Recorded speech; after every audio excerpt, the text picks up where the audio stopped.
Tapi pintunya ilmu agama, itu asas. Tapi tak cukup sekadar ilmu, maka perlukan lagi satu perkara. Apa dia? Takwa. Sebab itu bila Quran sebut tentang kemuliaan, Quran sebut tentang apa? Ketakwaan. Surah Al-Hujurat ayat 13, inna akramakum indallahi atqakum. Orang paling mulia, orang paling bertakwa. Orang bertakwa dia selamat di dunia.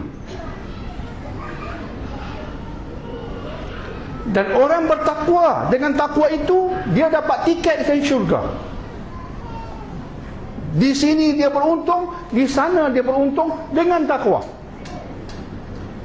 Seringkali bila Allah cerita bab syurga, jannah, Allah sebut mengalir di bawahnya sungai-sungai. Arduhas samawati wal ard, keluasan syurga seperti langit, keluasan langit dan bumi. Hujung ayat berkaitan syurga biasanya penutupnya begini. Contoh, uiddat lil muttaqin. Penutupnya lebih kurang begitu biasanya.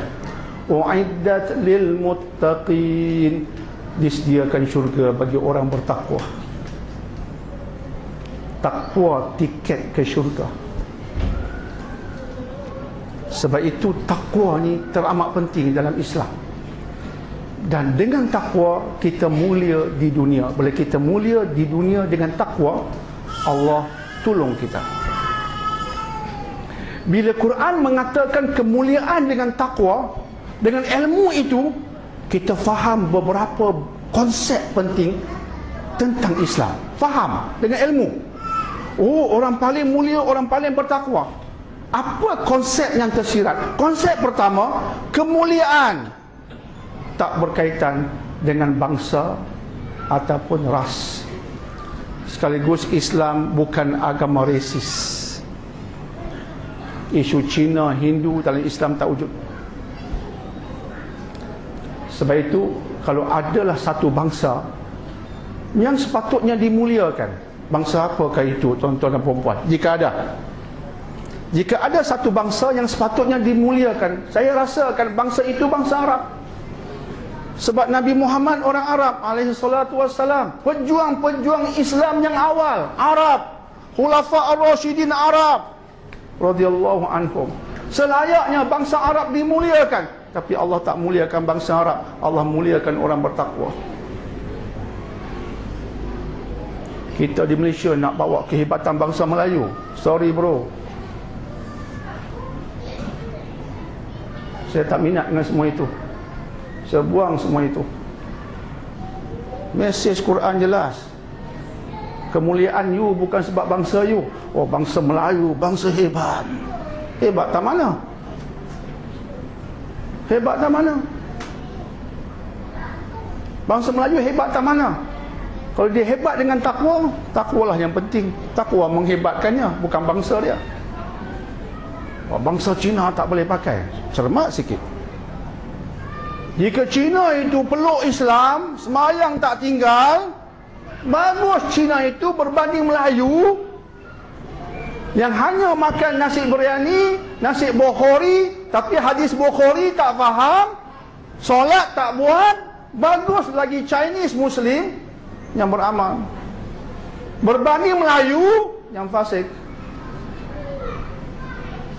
Bagus sebab beramal dan mengejar takwa. Tak ada kaitan dengan bangsa. Sebab itu Islam ini dia universal. Bila orang Cina jumpa saya, dia kata, jika orang itu embrace Islam, so what happened to his race? Dia tanya saya. Jika seorang tu masuk Islam, apa jadi pada bangsa dia? Saya kata, bro, you are still a Chinese. You are still a Chinese. But more important, you are a Muslim.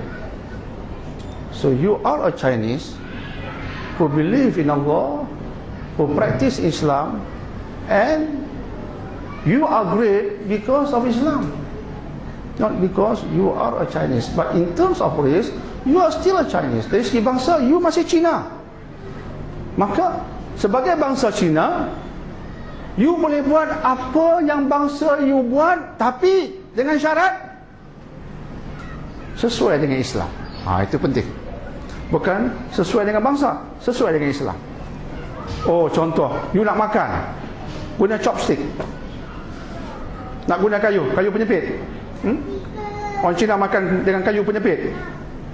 Boleh dah? Boleh. Tak batalkan akidah. Kayu penyepit batalkan akidah? Tak ada masalah. Tak batal akidah bab lain. Ini bab makan duniawi, aspek duniawi. You makan benda halal, okey? You pilih yang halal, itu Islam. Kemudian you baca bismillah, okey? Kemudian you guna penyepit sebab senang nak makan. Senang nak makan,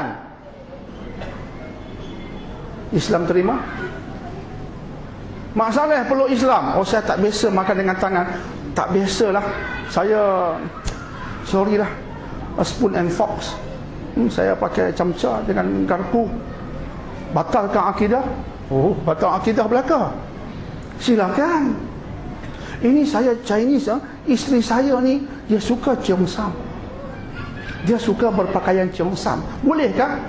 Islam kata yang penting tutup aurat. Maka you olah cheongsam itu apa macam olahan tapi menutup aurat. Kehendaknya kehendak Islam. I tak suka tak baju kurung. Tak payah Melayu pakai baju kurung. You masuk Islam bukan masuk Melayu, bro. Saya kata, itu penting. Sebab itu di Malaysia ada sebahagian dia salah faham. Dia nak masuk Islam, ibu dia tak izinkan. Sebab ibu dia berkata, I tak suka you masuk Melayu. Ini bangsa tak guna tau. Tuan-tuan perempuan jangan main-main tau bab ni. Ni bangsa tak guna, jangan main-main tau. Orang kata tentang kita begitu tau. Saya berdakwah dengan non-Muslim, jumpa dengan saudara masuk Islam. Pedih telinga pengguna dengar. Sampai beginilah ceramah saya akhirnya. Lepas saya jumpa semua itu, akhirnya saya kena beritahu ini. Sebab saya beritahu mereka begitu. You beritahu your mother, I masuk Islam bukan masuk Melayu. Mother jangan bimbang, I masuk Islam bukan masuk Melayu. I tak mau baju kurung, I tak mau semua itu. I masih Melayu lagi. Tapi I cuma masuk Islam, apa yang I buat ikut Islam, bukan Melayu. Bukan Melayu.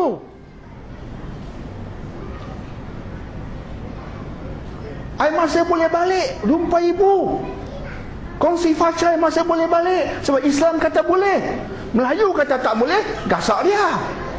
Mak dia kata kalau begitu, tak apalah, I takut you masuk Melayu. Melayu tu bagi ibu bangsa tak guna. Dia sama dia bergaduh tak habis-habis. Tapi sebut Islam syamil, kamil, Islam agama indah. Dia penipu besar loh. Dia kata agama indah, you pergi masjid dia huduh kotor. Kecuali surau ni lah okey kot. Dia banyak penipu. Dia punya orang politik. Itu rasuah, tak ada stop Dia kasih ini negara mau lingkup Ini Melayu tak ada guna punya bangsa. Ini saya masuk video ni. Saya nak beritahu apa orang kata. Bukan saya kata.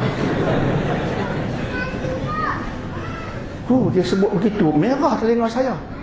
Merah. Sebab saya pun Melayu. Kan? Mata sepet macam Korea. Tapi nak buat macam mana? Keturunan saya pelbagai. Tapi akhirnya yang melekat saya Melayu. Melayu bangsa tak guna. Dia kata depan saya, pedih telinga. Tapi sabar je lah. Mungkin ada benarnya. Dia berkata demikian, mungkin ada pengalaman dia. Jadi saya berkata, tak masuk Islam, jangan masuk Melayu. Masuk Islam. Islam bukan agama resis. Kemuliaan bukan sebab bangsa, tapi sebab takwa. Itu penting.